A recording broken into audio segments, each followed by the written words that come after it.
When your job consumes your life, something eventually gives.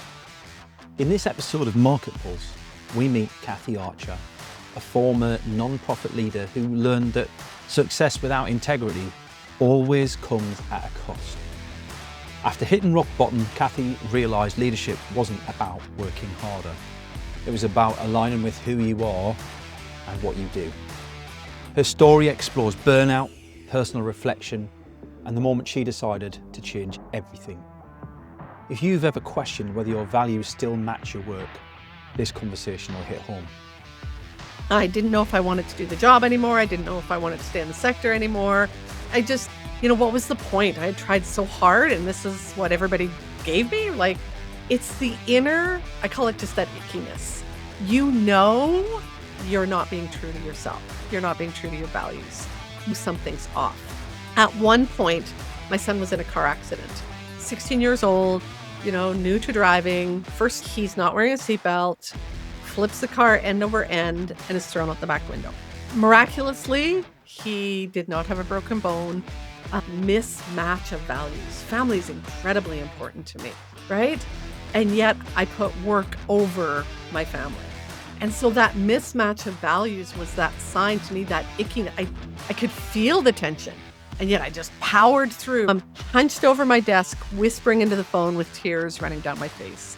I'm telling the story. Nobody cares about me. Nobody's listening. Nobody's helping. Everybody's out to get me. And for the first time, somebody just listened, right?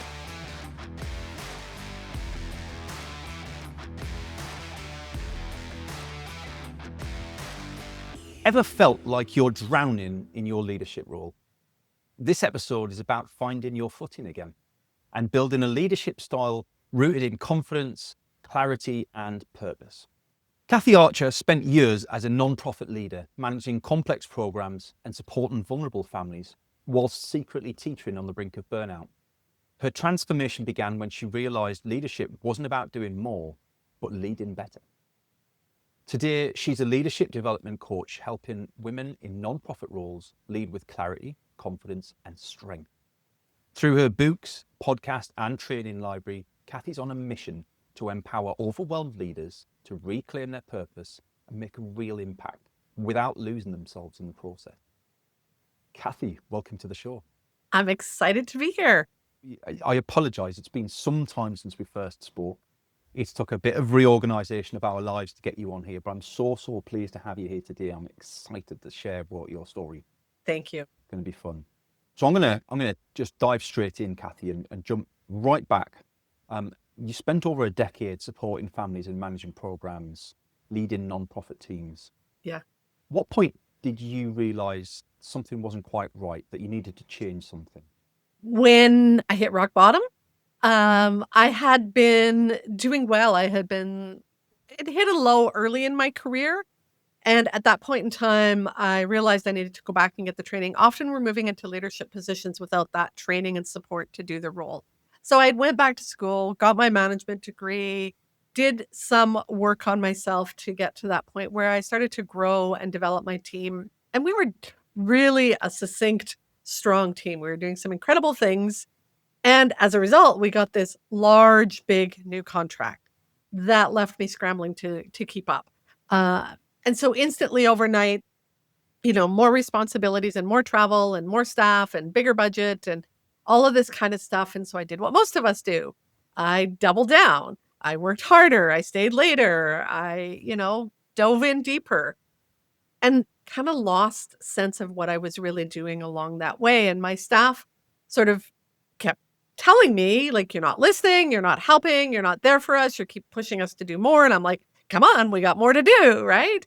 And so it kind of culminated in this big mess where, first I'd got a performance review where staff said I lacked integrity. Like, talk about, that one hurt. Yeah. And then the staff filed a grievance against me. And so those two things left me, like I say, hitting rock bottom. I didn't know if I wanted to do the job anymore. I didn't know if I wanted to stay in the sector anymore. I just, what was the point? I had tried so hard and this is what everybody gave me. Like, And at the time, my boss had been my boss for quite a while, so he knew my strengths, he knew what I was capable of, and he didn't know what to do in this situation. Like, I can't help you anymore, Kathy. I don't know what's going on. And so he was the one that introduced me to coaching. And so it was then that I was like, oh, I need to work on myself, right? It's not just about the leadership and the budgets and the meetings. It's about how am I showing up? And that lack of integrity was in that I'm here for you, but I'm not. Work-life balance is important, but I was so out of balance and I was pushing my staff to be out of balance. So absolutely, lack of integrity was a real wake-up call.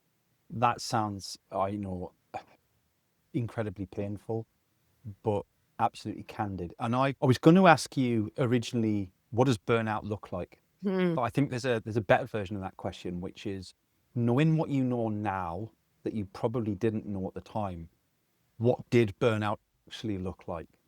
Yeah, yeah. Because I think we learn a lot in the post experience, and when we realize we've gone too far, and then it's easy to kind of piece together the things that we wouldn't have known even at the time was signs, right? Yes, yes. When we talk about burnout, it's a physical, mental exhaustion, right? Um, that's what's happening for leaders often. They show up together, right? Like they're able to do their job. They're putting in 8, 10, 12-hour days. Um, they're getting things done. And so to the outside observer, you're on fire, right? You're doing stuff.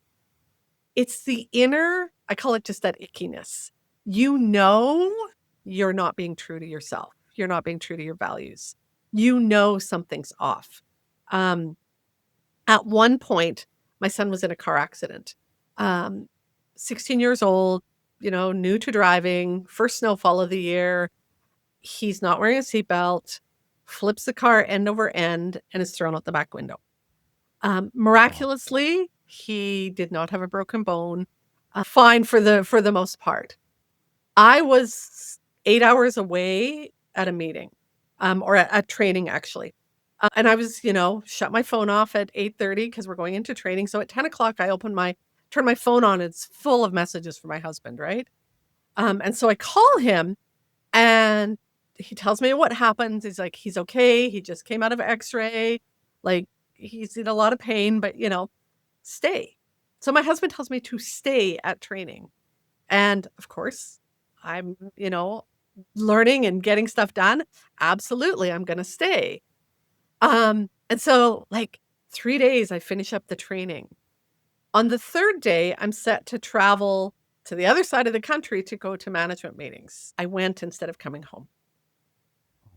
So my husband, my other son, took care of my son who was through the accident. Talk about mismatch of values. Family is incredibly important to me, right? And yet I not once but twice I put work over my family. And so that mismatch of values was that sign to me, that icky. I could feel the tension, and yet I just powered through, right? This is important. My husband's got it. Everything's fine. And it's that mismatch of values that is that warning sign that you're leading to burnout. And that was that personal example, but there was many work examples too, where I just kept feeling the ick and just pushing through it. Wow. I mean, I can't imagine what. So, and what? How did your husband? Was your husband still accepting of that kind of behavior even after the fact? Like, because I bet there's a lot of people out there who would tell their spouse, their partner to, yeah, yeah, you stay, but then secretly Yeah. on the inside we're like, yeah, you'll come home. Got to come Yeah. home, right? So, but Yeah, to his credit, he's never done we've had millions of conversations. My son has said, "Mom, it's fine." I was like, "Hi," I couldn't tell who was there or not there, right? We've had lots of conversations about it since. Um, but I think, on the flip side, when I decided it was time to leave that position and start out on my own in a business, my husband wanted me to stay. And not because, he didn't believe in me or didn't think what I was saying I was wanted to do was important, but there's also an element of, what's the word? Prestige. I could have, kept moving up the ladder, making good money, having a good title, a good position. And so the role brought something to us as a family, as like, oh, Kathy's this leader, right? And so he he and I kept looking at that like, this is what you got to do. You have the opportunity. Like, you keep climbing the ladder. And at some point I was like, this just doesn't align with me. It doesn't align with who I am. My values are constantly being squashed. Something's completely off, right? Now, I could have stayed in the role and shifted things perhaps, but at some point I recognized that the sector I'm in is a really crisis driven, scarcity mindset, panic kind of all the time sector. And if we're going to change that, it's probably going to take more than just me kind of saying, hey, I'm setting some boundaries. It's going to take a lot of us saying those kinds of things. And so I knew that if I started working with leaders individually, that I would probably have a bigger ripple than just me pushing back alone. So you got to a point where you had a coach yourself. You brought a leadership coach in to work with you. Yeah. What was that first session like? It's lunchtime. My door is closed. I book it at lunch because I hope nobody's around, right? It's lunchtime. The door is closed, but of course, people are probably still in the office. So I'm hunched over my desk, whispering into the phone with tears running down my face. I'm telling the story. Nobody cares about me. Nobody's listening. Nobody's helping. Everybody's out to get me. And for the first time, somebody just listened, right? They didn't try and fix it. They didn't tell me I was wrong. They didn't tell me what to do. They just listened and accepted the story. And then they started asking me questions about my experience of what I was going through, right? And so that experience for me, somebody said it to me just yesterday in a coaching call. She said, "You listen. That's it. Like somebody to listen to my story, right?" And so for me, that was the first part. The second part was some of the exercises he had me do, like identifying my values. And I'd never sure maybe I'd circled a couple at one point, but I'd never sat down to really look at those values. And so when I looked at that value of family and how far off I was, or, well-being, it was so important to me. And yet I certainly wasn't doing that. Those are those wake-up calls, not just for me, but when I flipped it, I looked at what I was expecting of my staff. If I value those things, shouldn't I then be giving those to my staff? And so it was the ability for me to step back and see things from a different lens. Special shout out in today's episode for our charity partners, ADHD Liberty, led by Sarah Templeton, who are part of the fight to prevent the school to prison pipeline for ADHD and neurodiverse individuals. If you'd like to find out more, you can visit them. The show links are in the notes below, and I would encourage you to go along and have a look and educate yourself on their fight. It's an incredibly important cause, and we're super proud to have them as charity partners for the MarketPulse Pros and Pioneers podcast. Thank you. Enjoy the rest of your episode. It's fascinating how many guests that we have on the podcast that have a similar story, not the same, but similar. Yep. Similar experiences, and that kind of crucible that we've all gone through to get where we are right now. And I think back to we had the fantastic Sky Jarrett on the show a few weeks back. And she just leaned into the camera like this. She just leaned in. She went, "Don't tell everyone." And I love that. I love that. It sticks with me so much because I can just see her doing it. Totally unexpected. And I was like, wow, because we don't need to shout about it. Those of us who've been through that, and I went through very similar. I probably wouldn't have made the same choice, but neither was I as senior as, I think Right. I think there's something in that, right? Like the more senior you become, the more privileged your position, the more pressure there is to put business first in front of the family and things like that. But, I remember being in retail and my staff ringing me up to say that they were ill and probably weren't ill. They were probably just really stressed out or hated their job. And there's me on the phone going, "But when will you be back?" Yeah. And I'm How thinking dare to you? myself, is this the person I want to be? Is this who I am? Like, this is horrible. Like, I don't want to ask that question. Go and look after yourself and come back when you can. But please send me someone who can help me today. But so I guess at this point, then you've gone through various different roles. You've found yourself working in the industry that you do. What's the common thread through everything that you've done to this point where you got involved with your court? What is it that kind of is that the guiding why, I guess, that sits in the Mm, middle of all of the roles that you've held, because that's where we all get to where we want to go, yeah, right? That's the one thing. yeah, yeah. Um, I know that if I grow myself to be healthy, happy, competent, confident, um, everyone around me is, and I can do that for other people. The key to that is self-reflection. Self-reflection is the key to everything, and if we're not doing that inner sort of not navel gazing, but just like, who am I? What's important to me? What are my morals, values, ethics? What hills am I going to die on? Um, how do I want to show up? What's the impact I want to have? If we're not doing that work, we do become very self-centered and just focus on tick, tick, tick, got to get the meetings done and get through all of this. It's that inner growth that allows us to be our best. So when I look at the people I'm working with or potentially going to work with, it's that question of, have you looked inside, right? And how often do you look inside? I was talking with somebody yesterday, and she was talking about I make space because I'm always pushing my people to create space to be more intentional, right?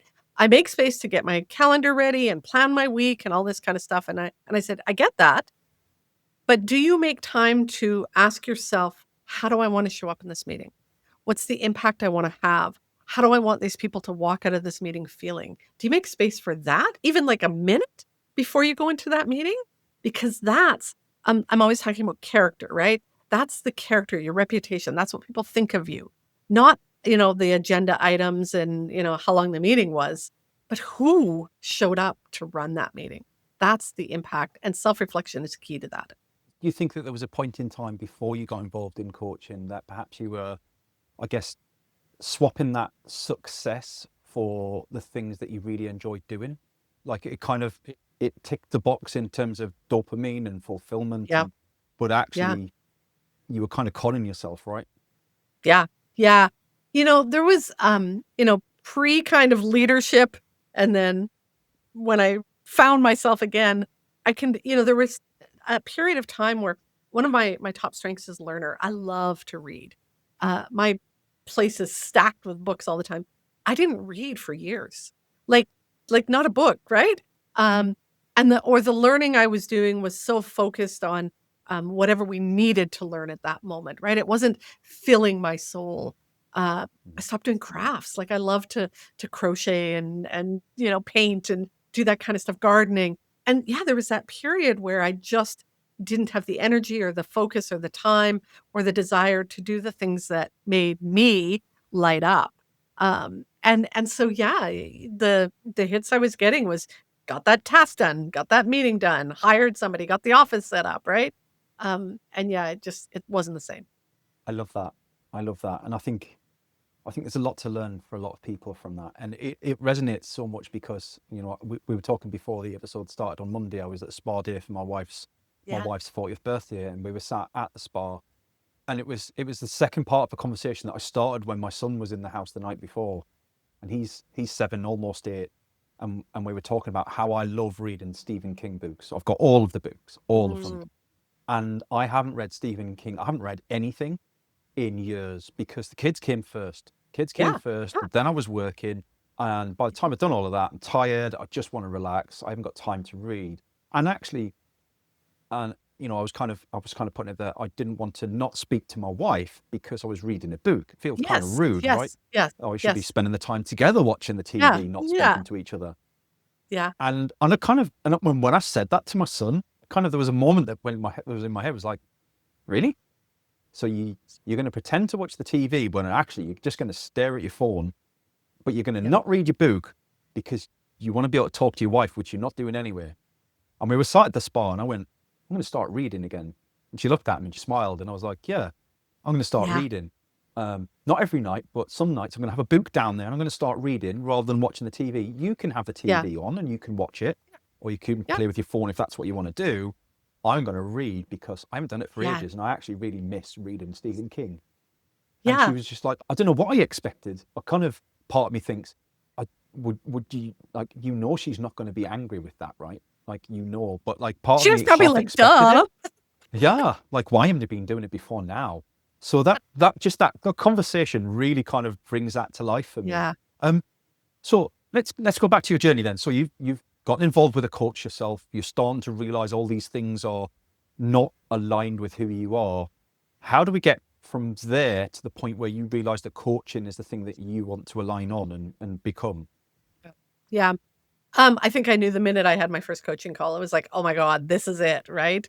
Um, I think I've always had I use the word spiritual very lightly, just that desire to figure people out and support that inner growth. And so when I got into coaching, I was like, oh, this isn't therapy. It's not some woo woo kind of thing. This is like got some meat to it. Um, and so I had actually asked my boss at that time, if I could take the training. And he's like, no, we can't afford it. And so then 2 years later, I think it was probably 2 years later, there was a bursary. And so I applied for the bursary. And so that's how I got the money for the first bit of coach training that I did. From there, I did the rest on my own.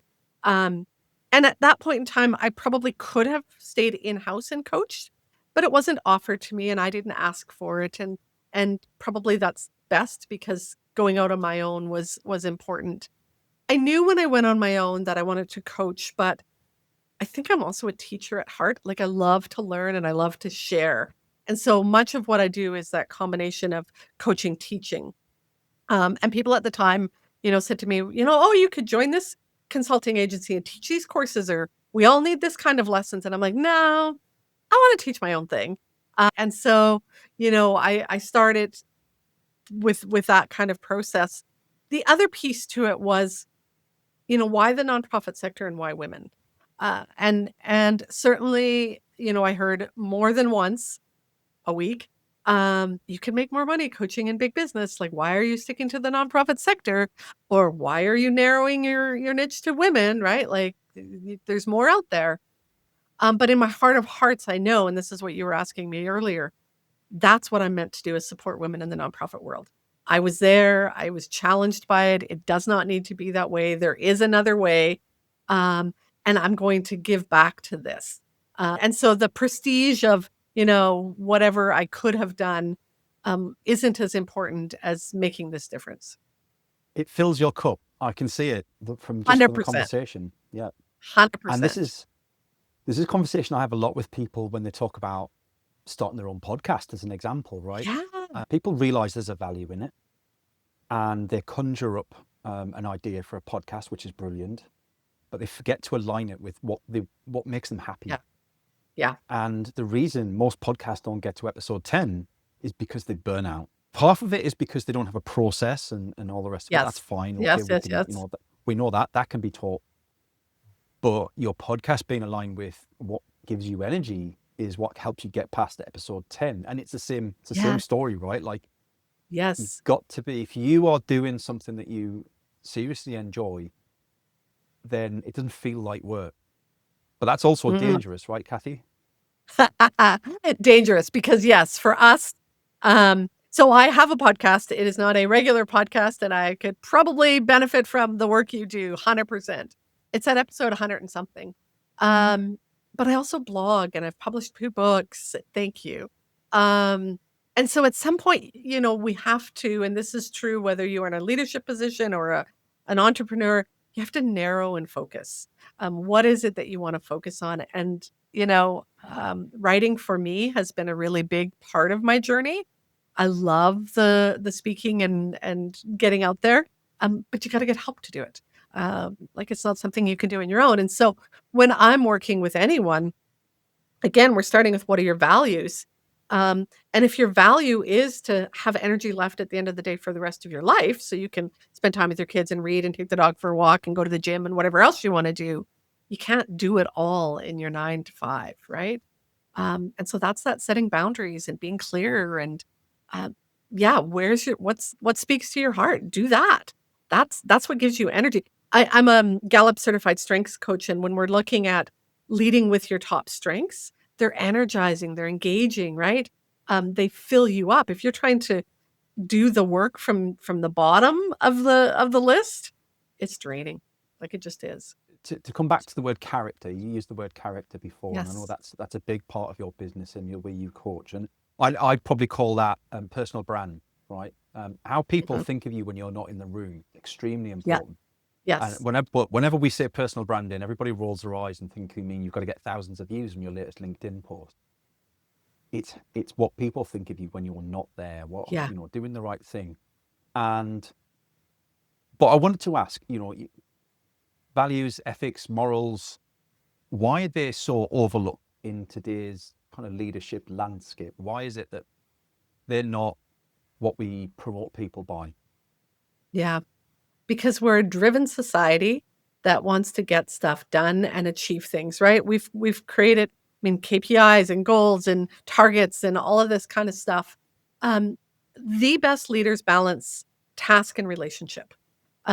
We have to get stuff done. We have to meet those goals. We have to achieve the targets. We have to get the stuff done that the contract requires. But it's people doing that work, right? It's the people showing up every day that make that work happen. And the best work happens in relationship. And I think because we've become this scarcity mindset, time poverty, crisis driven sector for the sector that I'm in, and I know it's many sectors, it's not just the nonprofit sector. Um, the push is to perform, to get done. And we just keep trying to do that. And we've lost sight of the who's that's doing it. And the who that's doing it is, like you say, it's what people think. So when I think of character, I think of the traits: integrity, honesty, forgiveness, whatever it is that you value in how you show up. There's a really tricky part, though, as a leader where, and there's truth to both sides. I don't care what people think of me. Who I am is who I am. You either like me for these traits, you like me for my style, or you don't, right? Truth to that. And there's truth to, it's incredibly important to worry about what people think of you because your reputation matters. And we sometimes talk about legacy, like, oh, when I die, what are people going to say about me? It's like you just said. What are people saying at the water cooler about you? What are people saying in the chat while you're having a meeting? That's your reputation. That's your character. And you do need to worry about that. And the more authentic you are and lead in a strong way that aligns with who you are, people will see that and they'll judge you for, they might say, I don't always like the answers they give me, but I appreciate that they're consistently giving me answers in a timely manner, right? I don't like that they're showing up this way, but I know what to expect because they're always that way. And so I at least know that that's integrity. Maybe you don't like that they're, I don't know if I could say this in your podcast. Maybe you don't like that they're an ass sometimes, but at least if you know they're an ass, then at least you know what you're working with, right? That's integrity. We're all willing to pay a price for consistency of some sort, right? I think a lot of us strive for a certain amount of consistency, and then the rest we're willing to take a bit of a risk on. And I guess personality and leadership's no different. I wonder then, you talk also a lot about self-doubt, especially in the charity sector with regards to leaders. Why do you believe that there's a confidence issue for charity sector leaders? Well, I do work outside of the charity sector, and it's for a lot of leaders. A big part of it is we move from frontline into leadership without the training or support. When I talk about confidence, it starts with competence. If you don't know how to play a guitar, you're not going to be confident playing a guitar until you learn and practice and fumble and learn and practice and do it again. You got to have the courage to practice, though. So we move into leadership and somebody says, you need to have this many staff and you need to make sure that you do the performance reviews and you need to run these meetings. But nobody tells us, okay, what do I do when a staff's not performing? How do I balance that? Or you and I were talking earlier, what do I do when people don't show up for shift and I need bodies in the seats, right? How do I navigate all of that, or my own emotions or my own energy, or um, the need to be on for everybody all the time and manage. There's a term called emotional labor. So you're carrying a lot. Nobody tells us how to do all of that. So we move into leadership. I remember when I moved into leadership and my boss was interviewing me for this position, he said, "What do you know about managing a budget?" I'm like, "Balance my checkbook." I mean, back in the day, we used to balance our checkbooks. Yep. That was it, right? Um, I don't know the first thing about budgeting. I don't know anything about Excel spreadsheets at that point in time. Um, and so I had to take a course to figure out how to do spreadsheets. And so that's why we're full of that self-doubt is we move into this position because we've been good at what we've been doing. And suddenly we're like, I don't get it. I don't know how to do this. And yet we don't want to tell anybody. We don't want to stick Yeah. up our hand and say, I need help. We don't want to admit we're struggling or failing. And even when we do, we're given tactical things, not that inner growth work, right? We're not having those conversations. I don't remember ever having a conversation about legacy or emotional control or any of that kind of stuff when I was leading. And that's what I needed to learn. Again, yeah, it kind of like if I go back to kind of supermarket world where I was, right, we'd get an area manager would come in, you'd be a new manager running the store, and the area manager would tell you exactly how to fix that store in their view. Yeah, yeah, yeah, yeah. And the inexperienced manager would go out and do exactly what the area manager told them to do.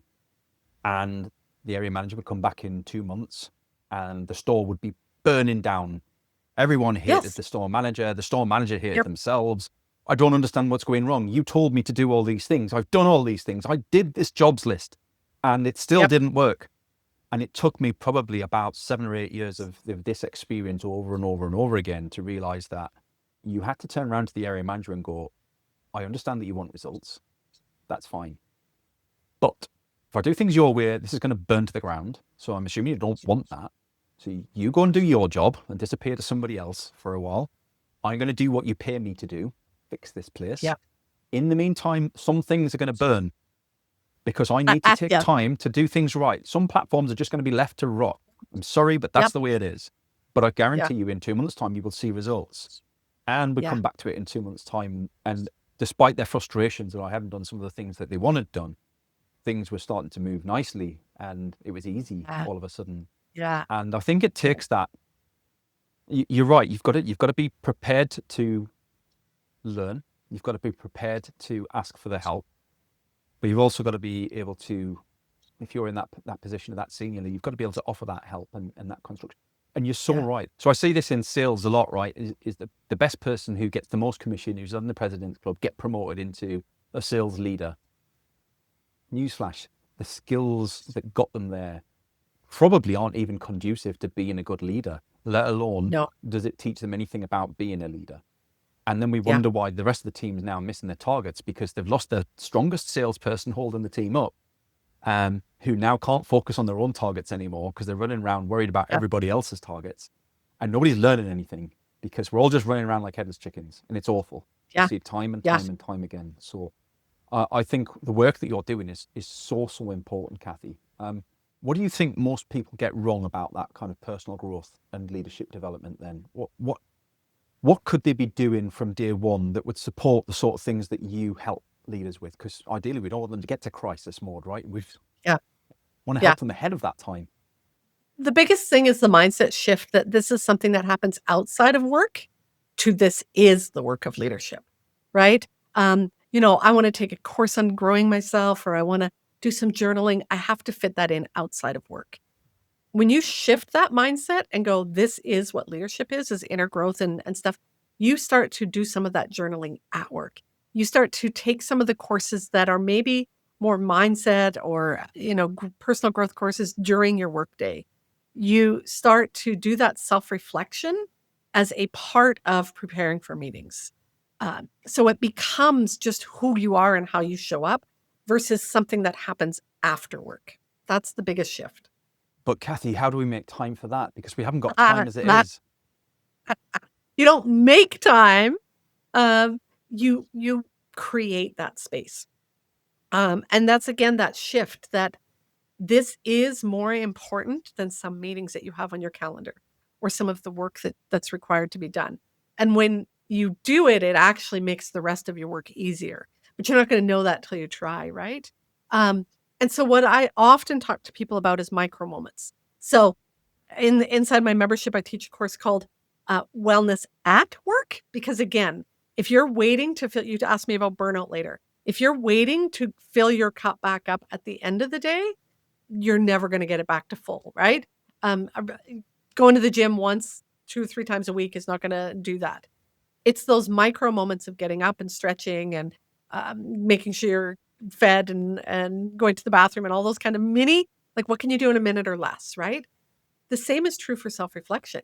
just grabbing a piece of paper and sort of saying, this is the problem I have, and answering like that, right? Like, what do I do about it?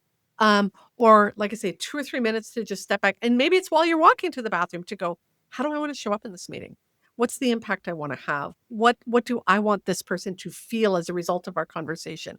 Those micro moments start that ripple. So it's not that you have to create an hour, every day. 10 minutes at the beginning of your day to go, what's on my schedule and what can I shift, move? Where do I need to create some white space? Because I don't have time to process in between meetings. Those kind of micro moments make an incredible difference. So I guess the proof will be in the pudding for the next question that I'm going to ask you, Kathy, is when people, so not everybody will, I'd bet, try what you've said in terms of being brave enough to make that time and test it and see what impact it has over a period of time. Do people who have tried it ever go back to not bothering again? 100%. 100%. Because they get busy and overwhelmed and let it slide. And with any habit, eating healthy, going to the gym, things slide. It is an ongoing commitment that we have to keep coming back to. I encourage my students and my clients to do an annual sort of plan, a quarterly plan, and a weekly plan. If you have in your calendar time every week to review, that's where you course correct. So, the plane goes from here to here, but really they're doing these little things. When you realize we went from summer to fall here in Canada, and summer I'm outside, I'm doing lots, I'm very active. Once fall hits, it's a little bit cooler. And I noticed my 10,000 steps wasn't happening every day, right? And if I don't look at that once a week to go, okay, it happens most of the time, but have I actually hit 70,000 in a week? That's my measure, right? Yep. No, I missed it 2 weeks in a row. Time to pull the trampoline out too, right? Like that's how you do that course correcting. And so whenever we're doing something, we have to make a commitment to it, but we have to build in practices to make sure we're on track. So, I'm coaching somebody, we've been coaching for 6 months and they're doing good. And they start to slide and they come back to a call and they're like, ugh.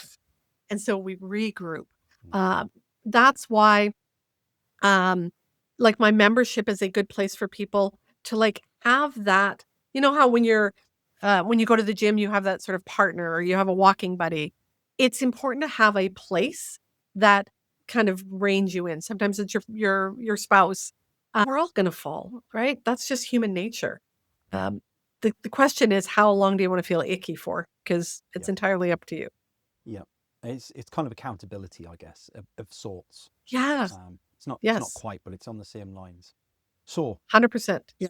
before we wrap things up then, Kathy, I've got one more question to ask. So you've, at this point, coached, I don't know how many leaders, countless people. So the ones that make lasting change and impact, what do they do differently in your opinion? They do the self-reflective work. 100%. Even the ones that hate journaling, journal. In some way, shape, or form, they have a piece of paper and they write on it or do some form of self-reflective work. That's coaching. That's, some of them have therapists. That's journaling. That's doing like written exercises, taking classes that help you go inside. But they do the self-reflective work. I have some incredible success stories, and they will tell you as much as like they resisted journaling, that journaling was key. And it's not like Dear Diary with a lock on it. It's like, what's the value that I want to make sure is heard in this conversation?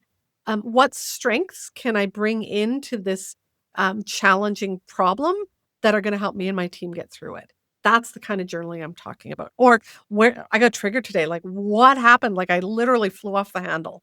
What value was getting walked on? What did I notice about, maybe I had not ate and I was actually hangry, right? Like what happened? And that post-mortem is incredibly important. I love that, and I think that's a good clarification for a lot of people out there, right? Because you nailed it.